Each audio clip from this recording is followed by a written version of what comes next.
یہ ہیں ماریا کورینا ماچادو، وینزویلا کی ایک بہادر، دانشمند اور ثابت قدم سیاستداں۔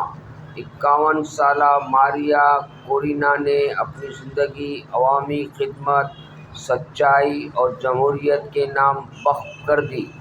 ان کا سیاسی سفر اس وقت شروع ہوا جب ملک میں خوف اور خاموشی عام تھی، مگر انہوں نے زبان کھولنے کا حوصلہ کیا۔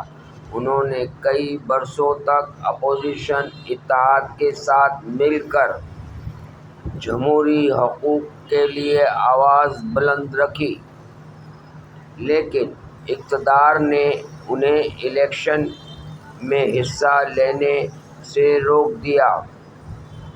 ان کی پارٹی جیتی، مگر عوامی مینڈیٹ تسلیم نہ کیا گیا۔ کریک ڈاؤن ہوا، کارکن گرفتار ہوئے، جلسے توڑے گئے، مگر ماریا کورینا نے اپنی قوم کو انتشار سے بچایا۔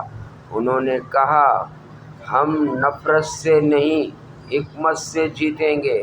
ان کا پیغام واضح تھا، جمہوریت بندوق سے نہیں، بردباری اور عوامی اتحاد سے قائم رہتی ہے۔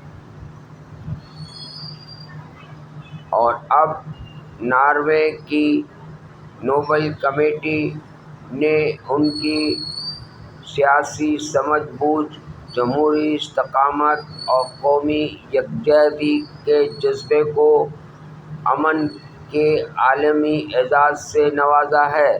یہ انعام صرف ماریا کورینا کے لیے نہیں، بلکہ ان سب کے لیے ہے جو انتشار کے زمانے میں امن اور جمہوریت کی شمع روشن رکھتے ہیں۔